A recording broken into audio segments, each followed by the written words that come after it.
الحمد لله رب العالمين والصلاة والسلام على خاتم الأنبياء أشرف المرسلين. One of the greatest miracles of the Prophet Muhammad, peace be upon him, was the splitting of the moon. This is something that showed the world that he was no doubt a true prophet. Now, as a Muslim, we believe in this, as we believe in some great miracles of other prophets like Jesus, peace be upon him, and Moses splitting the ocean and so on.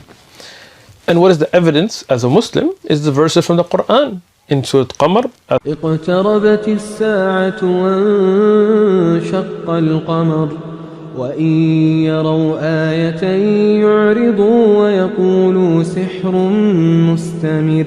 First two ayat, these two verses clearly state that this happened. Now some people, they say, oh, this didn't happen, this will happen closer to the day of judgment and so on.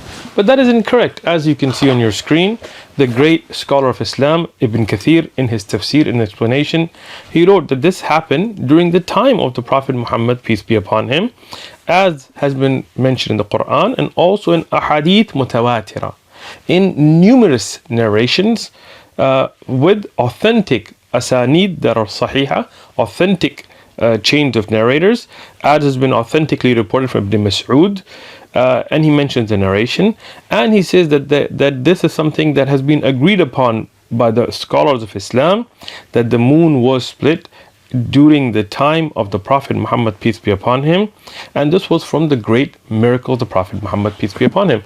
So from the Quran itself, from the mutawatir sahih ahadith, and from the agreement of the scholars of Islam, we know this happened. But what about the skeptic? What about the atheist? What about the agnostic? What about somebody who says that this is an extraordinary event, and this type of a claim that is an extraordinary claim requires extraordinary evidence? Okay, so this video is really for them. Let's talk about where did the moon come from. As you see, the moon that we see in front of us, at night, out, bright, where are the origins of the moon? So there are some theories, and NASA and all these organizations that go out and they research, they have no eyewitness accounts. But one of the theories is that there was a giant impact. This hypothesis has been put forward that a Mars-sized planet called Thea crashed into the earth, and what you will see is a picture of an artist's imagination, renderation of what it might have looked like. Obviously we have no video, we don't have a Twitter approved YouTube video to post of it, but NASA and others have said that there was a giant impact that hit the earth, and debris from the earth came out from this impact and formed over long periods of time, mostly about 4.5 billion years ago, and it formed into the moon that we have today. Okay, now this is an extraordinary claim as well, without any actual evidence. What are some of the indications that this may have happened? Well, they said, well, the moon has an orbit kind of like the earth and its core and this, and they found many traces, even though we have no such crater that we can point to on earth that where this impact happened and so on, but they found traces on the moon and things, and they deduced this, and this is taught to us in university classes and in high schools and so on. Even though we have no eyewitness account, we have no actual physical evidence and so on, things like this are accepted with certain evidences, even if they are not something that we can play on a video on our computer screens, right? For example, in history we're told about the 7 wonders of the ancient world, 7 marvelous, extraordinary wonders that were there in the ancient world. One of them is still standing, and that's the pyramids in Giza. So that one we can go look at, no doubt. But the other 6 we have no actual evidence for. The Hanging Gardens of Babylon, for example, which would be in current day Turkey, but in reality there's no physical evidence of them at all. So why do we teach them in history? Why do we accept them? Because we do have some oral traditions. We don't have any written first-hand reports of them. We have no physical evidence of them, but based on many oral traditions, Most historians would agree that they did exist. The temple of Artemis, the statue of Zeus in Olympia, Greece. Again, none of that stands today. We have no first-hand eyewitness accounts, but from oral traditions about having seen these places, we believe they existed. The lighthouse of Alexandria, something insane. Look at the pictures that you have, and these are all artist renditions because we don't have any actual pictures. We didn't have cell phones or Canon cameras to go out and take picters of them. But based on oral traditions, we do believe that these extraordinary structures existed. The famous Colosseum, the Colossus of Rhodes, all of these extraordinary historic accounts have no eyewitness. So, having said that, we would deduce that even oral traditions are accepted to believe in some very extraordinary claims. But the splitting of the moon is no doubt more amazing. It's something amazing. It's something that is not like a huge building or something like this. So we would want some really extraordinary proof. And no doubt, the splitting and uniting of the moon in a single night is something amazing, something that is very extraordinary, something that it's not a naturally occurring event. We as Muslims are not claiming that this was some kind of a natural event, that some asteroid just came and hit the moon. No, this was a miracle. This was a sign from the creator of the universe that this man, Muhammad, peace be upon him, is a true prophet of God. So, is it even scientifically possible? That's the first question that we're going to address tonight. Is it scientifically possible that a moon can break or merge, and then become one moon? Can it even happen? Well, according to NASA, and I'm putting a link to NASA's website, many of these pictures that are being shown are from NASA themselves. They're not doctored, they're not edited, they're not photoshopped. These are NASA pictures. Now, I am not claiming that NASA is in agreement with a lot of these things. What I am showing is what their research showed, and you can look at it on their website. So NASA sent a rover to Saturn, Cassini, and spent 20 years. It was sent out in 1997. The pictures that you're looking at are from that rover, that it went out to look at the moons of Saturn and look at Saturn itself, and spent 20 years in space. And in 2017, it crashed onto the surface of Saturn and it's destroyed. But those images we still have. So let's look at some of these images of Lepidus. Lepidus is one of the moons of Saturn. And if you look at it, you see this ridge that NASA has shown. This is a mystery. They wondered, why is there such a ridge? As you can see in the picture, that goes all the way across that moon. And why is it that the surface is so different on different sides? Well, according to NASA, one of the accepted theories is that this was an impact, two moons, or a body that separated at a certain time, crashed in, and as you can see an artist's rendering of it, to make the moon today. And after scanning the surface, this is what they have come up with, that two separate bodies came together, and today it's one moon. So, can you say, is it possible? No doubt it's possible. But that is not our moon, right? That is something in Saturn, okay? So let's talk about our moon. If you look at the picture on your screen today, and this again, you can find all of these on NASA's website itself, and I've put a link in the description. You'll have to search around there. The moon has our moon, the Earth's moon, has two very different faces. One that is facing towards the Earth, and one that is facing away from the Earth, and they're very different. Well, why is that? One of the theories that's put forward by NASA themselves is that this is because there was a merging, and this is now the picture you have on your screen.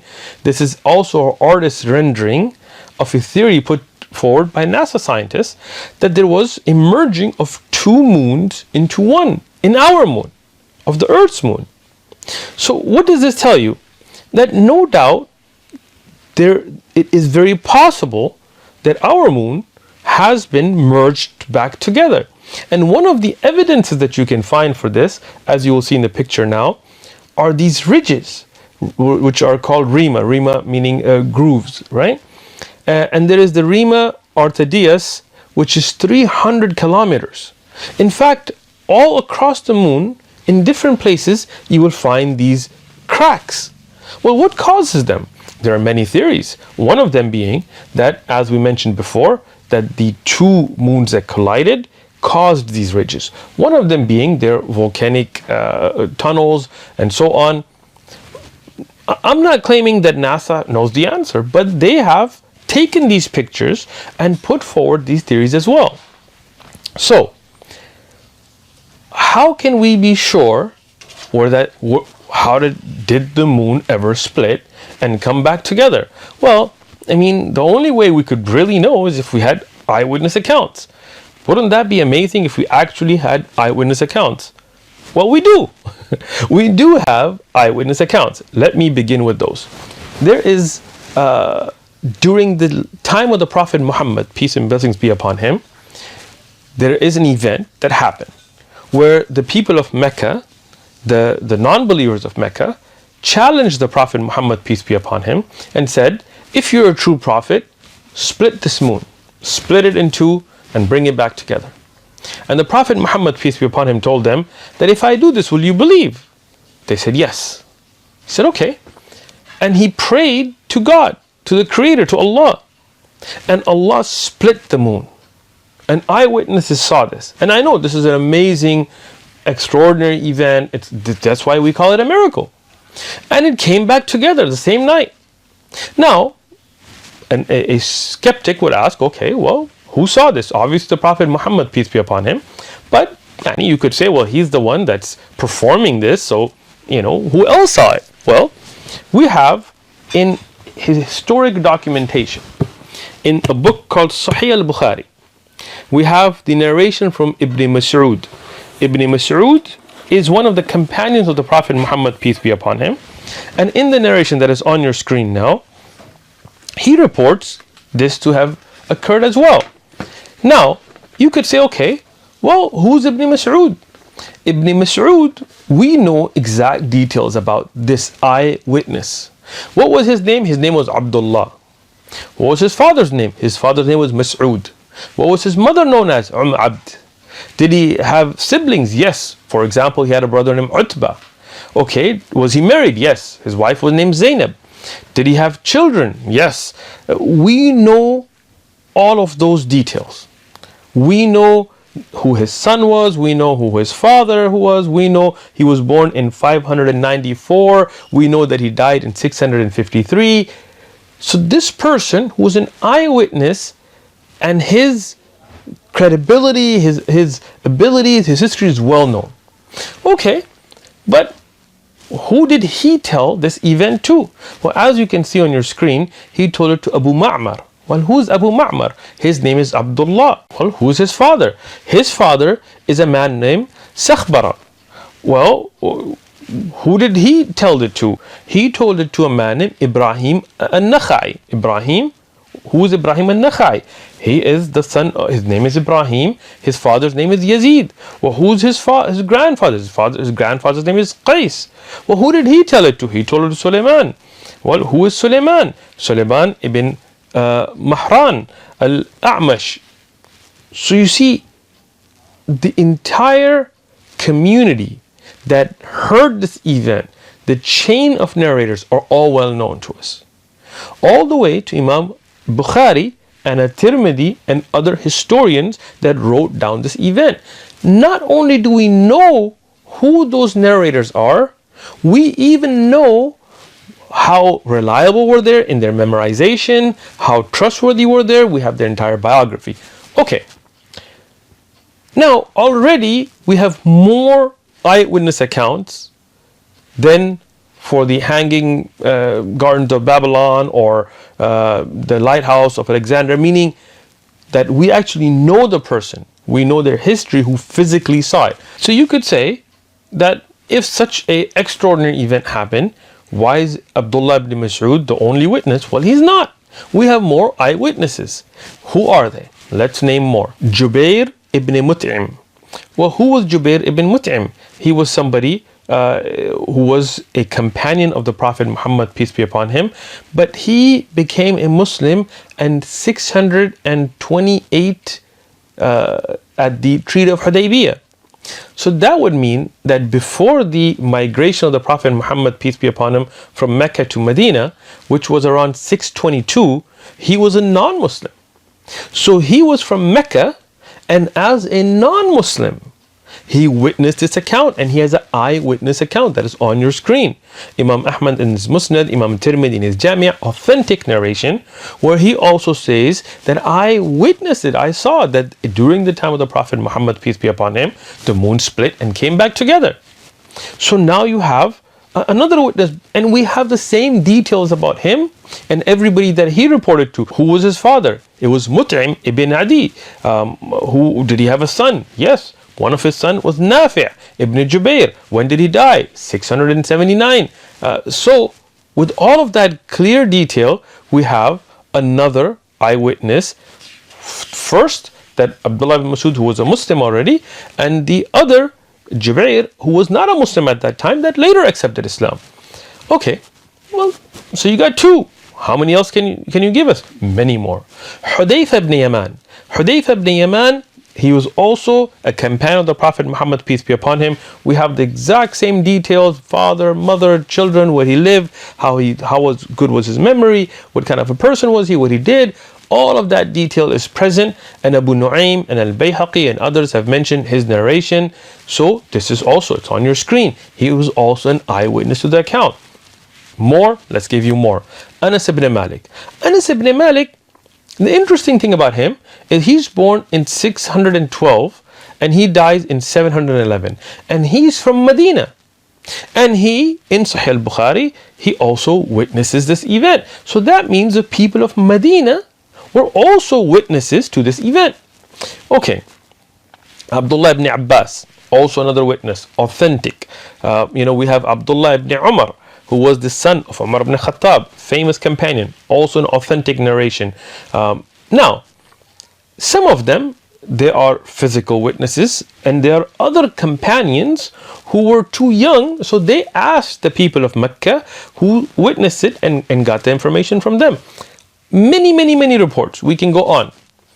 But a very important report from eyewitnesses is what's reported by Ibn Kathir in Bidayah wa Nihaya, in one of the famous books of Islamic history called Bidayah wa Nihaya. It is also reported by Abu Nu'aym, and is also reported by Ibn Sayyid al-Nas. In this narration, it lists non-Muslims who were eyewitnesses. So we've already given you 6, 7 of the Muslims or those that became Muslim after this event that witnessed it. But now I'm going to give you of non-Muslims. Who were they? Walid ibn Mughira. We have his history as well. We have the famous Abu Jahl, whose actual name is Amr ibn Hisham. We have Al-As ibn Hisham. We have As ibn Wa'il. We have all of these people that were non-Muslims. Not just them. We have Al-Aswad ibn Abdul Yaghuth. Yaghuth was one of the idols, and his father was named as the slave of that idol. He was a non-Muslim, Al-Aswad here. Al-Aswad ibn Muttalib, Zam'a ibn Al-Aswad, another ibn Al-Harith. These 8 mushrikeen, polytheists that were there, they were the ones that challenged the Prophet Muhammad, peace be upon him, and said, if you are a true prophet, split this moon. They are witnesses in this narration that the moon split. Now, this is very important because these are opponents. These are enemies. If the moon didn't split, they would be the first one to come out and say, you know what? We put this challenge and it didn't happen. But they were all eyewitnesses, even as enemies, that the moon did split. Ibn Kathir had this in Bidayah wa Nihaya, and I put the reference and the scan of the book. This is in Arabic, obviously, on the screen. Al-Hafiz Abu al-Qasim al-Tabrani, the famous scholar of history, and others, Al-Qadi Iyad and others have mentioned this narration. Now, Qadi Iyad, one of the great scholars, historians, in his book called Shifa, Sayyid Nas, another great scholar in his Uyun al-Athar, and I put the pictures on the screen for you to know about these books. They mention a very important narration, and Ibn Kathir has this in Bidayah wa Nihaya, that not only did these enemies of the Prophet Muhammad, peace be upon him, witness this, but they said that if this man, Muhammad, peace be upon him, has done some kind of magic, this is a trick, then he may have fooled us, but he will not have fooled the whole world. This is a skeptical question, and this is good. So they said, we will ask those caravans that were out to Yemen or to Syria, that were not in Mecca, whether they saw this event or not. And this is a question that somebody may have. If this event happened, why did people outside of Mecca not see it? Well, they did. In this narration, they asked the caravans that returned to Mecca, and every single one of them confirmed that they also saw the moon split. So now this is very important, because not only did the people of Mecca and a report out of Medina and proponents and opponents all see this as eyewitness accounts, but people that were outside in caravans in Arabia also saw the same event. And this is something that was mentioned in the Quran. If any of the polytheists, the mushrikeen, the idol worshippers saw this in the Quran and had not witnessed it, they would have objected to this. In the later time, this happened in Mecca after the migration of the Prophet Muhammad, peace be upon him, to Medina, and then coming back at Fath of Mecca, the victory of Mecca. They would have said, hey, in your Quran it says the moon split, but we didn't see it. But they didn't, because those mushrikeen, those polytheists, they themselves saw the event as well. Now, as a skeptic, somebody who's agnostic, somebody who's going to question, they may say, okay, you have reports out of Mecca and Arabia and these caravans and Medina, but what about other parts of the world? If some great event like this happened, like the moon splits, then surely people in other parts of the world would have seen it. Well, first thing, it is unrealistic to expect that people would have seen it in the daytime, right? Because we can't see the moon in the daytime. So, you know, in parts of North America and South America and Europe, if you look at time, if it was the early part of the night, obviously this wasn't midnight or 2-3 a.m. because then people would have been asleep in those days.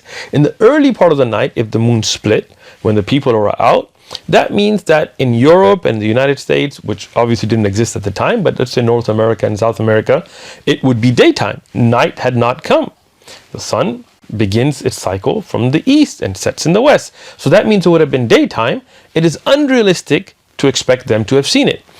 Although if you go way back into Japan and Fiji and these areas, then it would have been probably getting very, very late, so most people would have been sleeping. But where is it likely that somebody could have seen it other than Arabia? Well, there could have been reports, no doubt, out of places like India, because Al-Hind, which would be east of Arabia, it would still be, you know, the earlier part of the night. Okay, so why don't we have any reports from there? Well, we do. In the book called Qissatul Shakarati Farmat, which is in a manuscript format, the actual handwritten manuscript in the British Library, there is evidence that has been produced that there was an account in India regarding this by a king of Kerala, of southern India, that saw this, and later when he met Muslims, he became a Muslim. Now, you can question that report, and I did as well. We want to make sure that we're looking at authentic, well-established history. No problem. So what I did is I emailed the British Library and I asked them about this, and I'm going to read off their email. So the inquiry I sent was to the British Library, which is at 96 Euston Road, London, NW1 2DB, United Kingdom. And I called them and I emailed them and I requested information about this manuscript. The response I got is from the Asian Africa Reference Services India office, that's a subdivision of that service, from the India Office Papers, Oriental Language Publications and Oriental Language Manuscripts.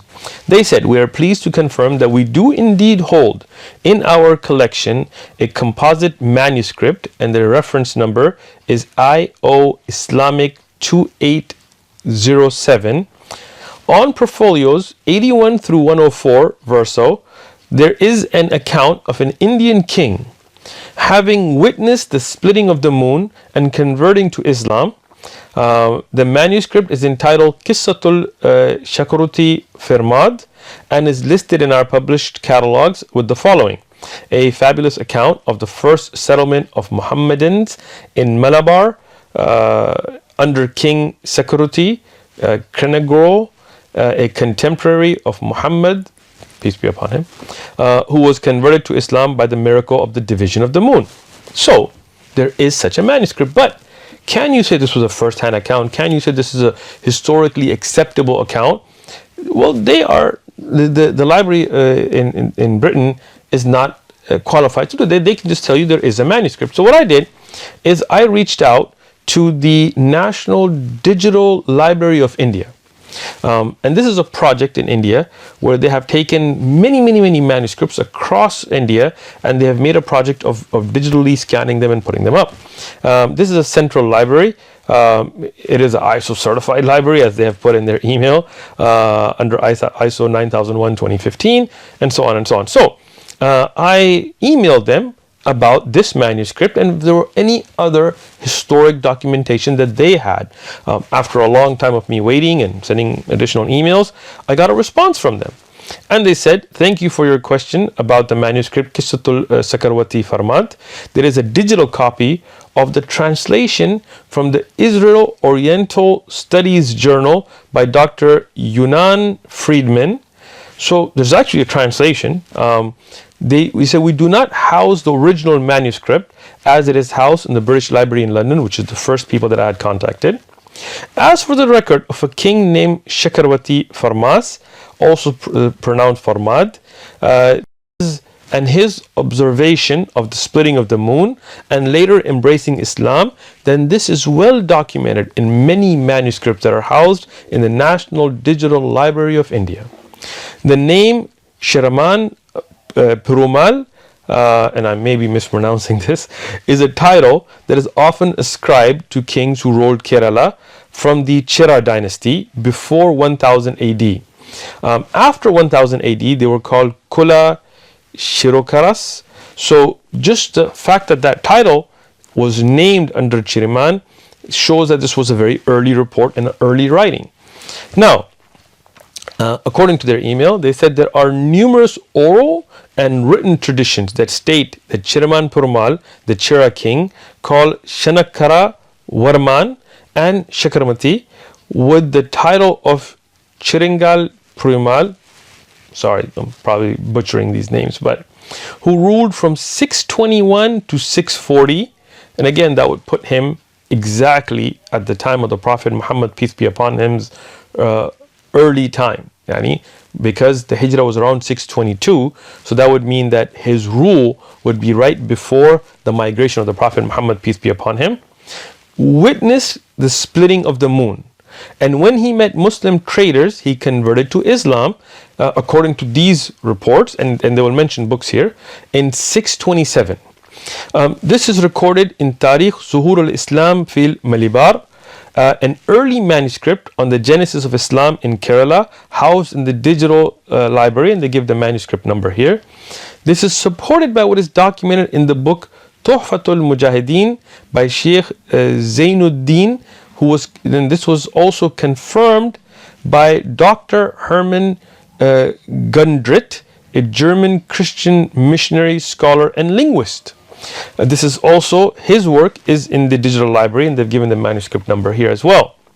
Dr. German Gundrit speaks of two Chera kings who went to Mecca, Shankarwanmarma, during the 1st century of Islam, and Rama Varma Kulashkankaram in the later, who would also be called under the title of Sherman Perumal. This account is also, in fact, recorded by the Portuguese writer Dorte Barbosa. And we have a manuscript here in the digital library for that as well. He writes about a mighty king named Sherman Perumal who ruled Kerala, converting to Islam, and ordered the Sherman Mosque, which is still standing in India. This was built in 629 AD after the death of Chirman Permal, who died in the Arabian Peninsula, according to these reports.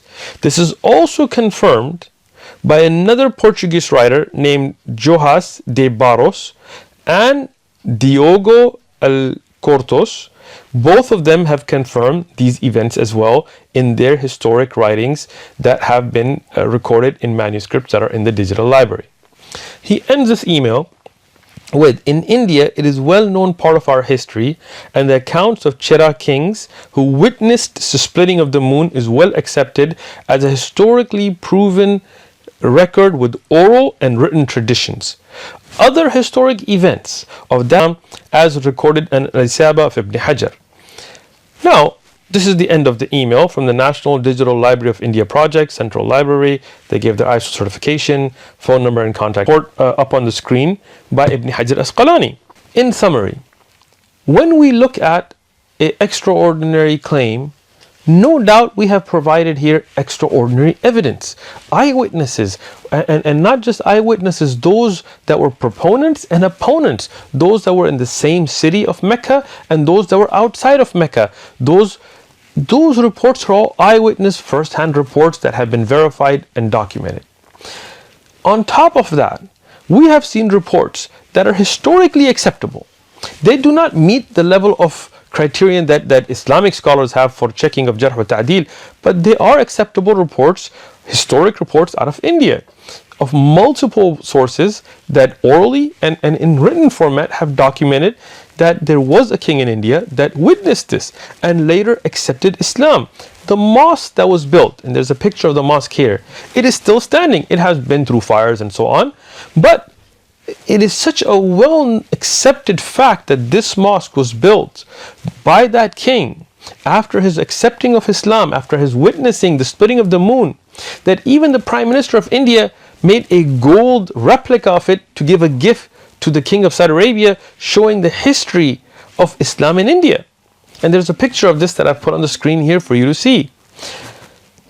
All the information about the kings of India and what happened during that time frame have been accepted through such reports. So this, collaborated by the eyewitness accounts in the time of the Prophet Muhammad, peace be upon him, that are no doubt verified, show clear evidence. There is more evidence presented here than for most of history. Columbus coming to South America and where he landed and what happened between him and the Incas and the Aztecs and so on. Who were the eyewitnesses to these accounts? Who did they tell this account to? Who were their parents? Who were their children? How reliable was their memory? We don't know. Because of those oral traditions, because of writings that are way after them, we accept these accounts. So what I say is, when you have eyewitness accounts, people who were verified that saw this, proponents, companions of the Prophet Muhammad, peace be upon him, also opponents, polytheists, not only that they were present there, but in other parts of Arabia that saw this event. And not just that, even when this claim was put forward, none of the polytheists for years after that were present ever challenged it. None of them said, when did the moon split? It's in your Quran, your Prophet said it, we didn't see it. No, they accepted that it happened, but they made excuses, it was magic, it was this or that, but they accepted it, that this miraculous event did happen. And corroborating evidence, historic evidence from India, as this non-Muslim historian, he's a Hindu, from India, has confirmed that this is accepted history through many manuscripts, many writings, oral traditions. When we have all of this together, then no doubt this was an event that occurred. And this was a miracle of the Prophet Muhammad, peace be upon him. And we encourage everybody who's a skeptic, everybody who wants to question, to go out and read more about the life of the Prophet Muhammad, peace be upon him. Because the greatest miracle of the Prophet Muhammad, peace be upon him, the Quran, is still with us. Take it, read it. The life of the Prophet Muhammad, peace be upon him, read about it. His other miracles, read about it. And let them be a guiding force for you.